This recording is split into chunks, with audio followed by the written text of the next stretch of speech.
Hi everyone, this is Bibi Wiley again with children's book, and the book that I'll be reading today is called My Hair is a Garden. Words and illustrations by Cosby Cabrera. Come on here. Say hello real quick. No, you can. Hi. Say hi. Sorry, that's my daughter Mariah. Hi. Look at her smiling now. Anyways, this is what the book looks like. My hair is a garden.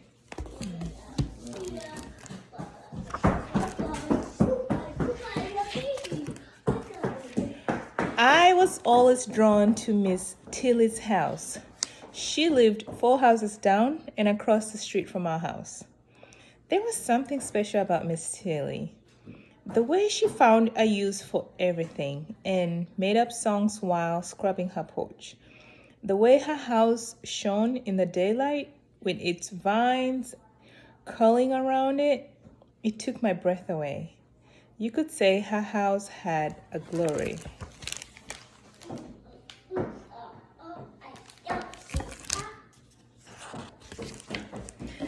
I used to run right into her house when I was a toddler. So when I was teased because of my hair again, it was no surprise that I found myself running right to Miss Tilly's after school. She led me to her kitchen table where she had been straining sorrel. Its pungent aroma and the smell of steeping ginger filled the kitchen.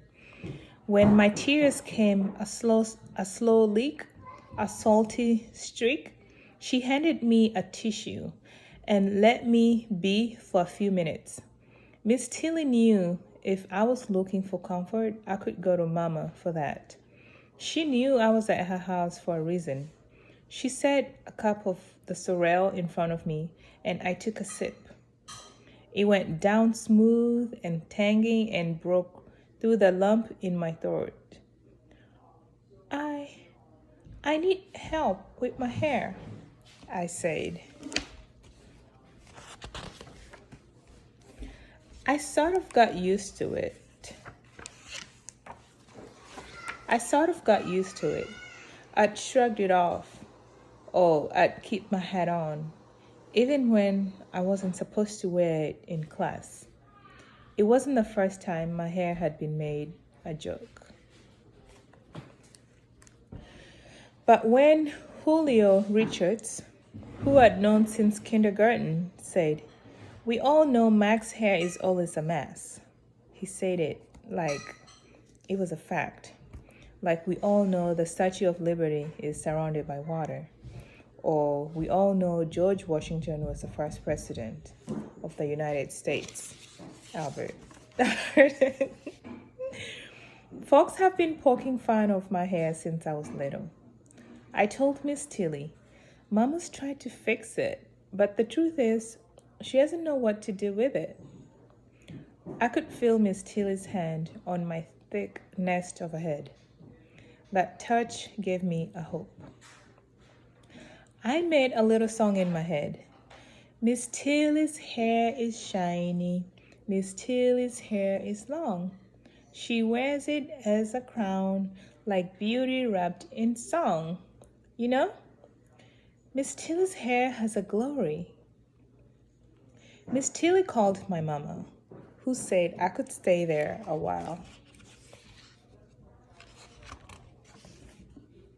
Then Miss Tilly turned to me.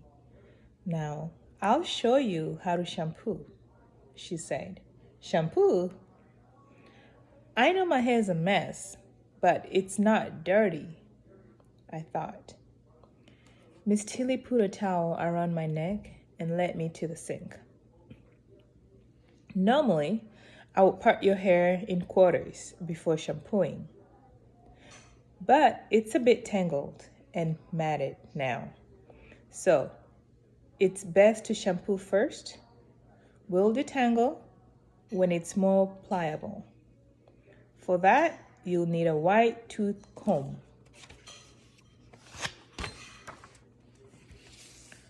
I already use a white tooth comb, I said. Well, when I use a comb, that is. Miss Tilly took out a large comb with teeth that looked as far apart as the spaces in a garden rake. I nodded. Oh, right, I said. A white tooth comb. We'll use this now. We'll use this one for now, said Miss Tilly. Later on, when your hair is trained, you can go back to your usual comb. Trained? Did Miss Tilly mean she could train hair? Oh, yes, Miss Tilly replied. You've got to work with what you have, but you can still tell it what to do. Do you think my hair will be as long as yours once it's trained? I asked her. Length doesn't matter, Mackenzie. Don't let anybody fool you. It's the health of your hair that counts. Miss Tilly ran the water in the sink.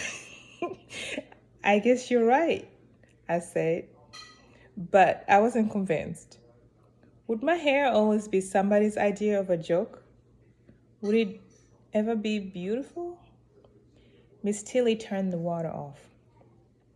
Which would you prefer if you had to choose? A healthy, shiny head of cropped hair or hair that's long, straggly, fragile, and full of split ends? Were those my only choices?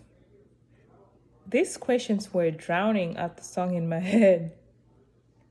Miss Tilly looked at me as if she were reading my thoughts. She slowly pulled a towel from my shoulder and laid it on the kitchen counter by the sink, near the drained pot of sorrel. Come with me, she said.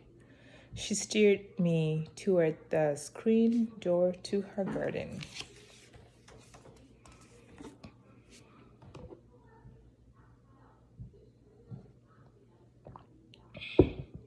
Miss Tilly's backyard was a paradise with so many shades of green, bright pockets of colorful flowers, and cool shade.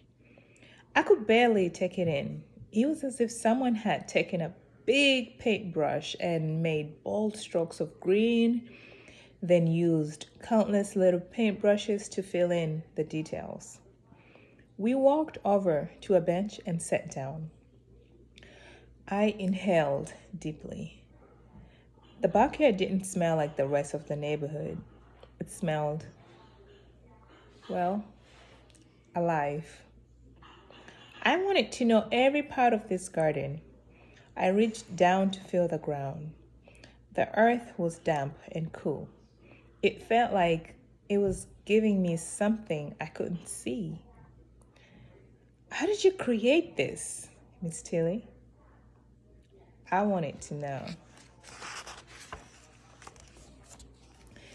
30 or more years ago, I put some seeds in the ground, Miss Tilly said.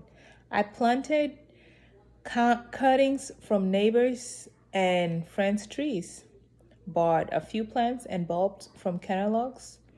I pointed to the tree Miss Tilly called a Japanese maple, the big one that draped gracefully over the garden. That tree was a cutting? I asked. Oh, that was a wee thing at first. The phone company men came through the yard one day and trampled over it with their boots, got in the way where they were sitting to have lunch. I found it plucked up, clean, and woven into the chain link fence. I gasped. What'd you do? Oh, I cried, Miss Tilly replied. Paid $15 for that tree, and that was a lot of money for me at that time. But I put that tree right back in the ground and watered it every day without fail. I thought about how that little tree had survived and all the water Miss Tilly gave it every day, even though it just looked like a broken branch. I wondered if I would have given up and thrown it away. I leaned down and ran my hand over some tiny plants on the ground near the bench.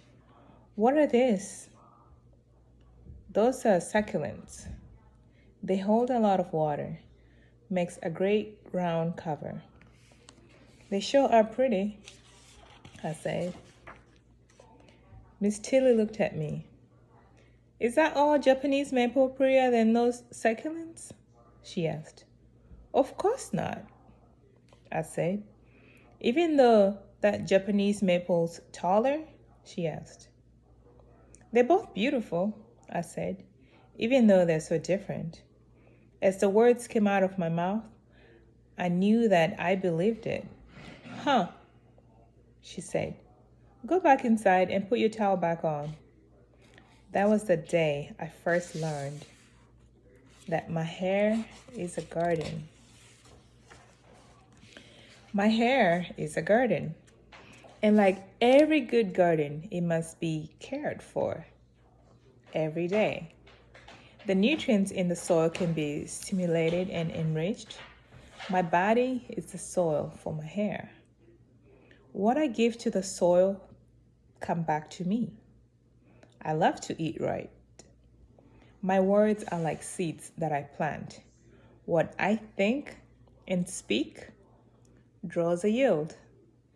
I weed out all opinions that have no place in my garden. Opinions like, it's too curly, pull it back, straighten it, cut it off. I weed out all those opinions because they have no place in my garden.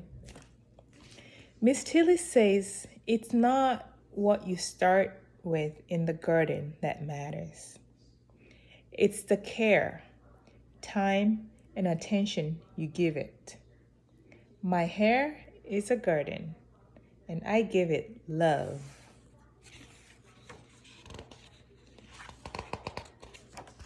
The end. A little words of advice. Eat right, drink your water, take care of your hair, just like a garden. All right. Thank you, kids. Good night.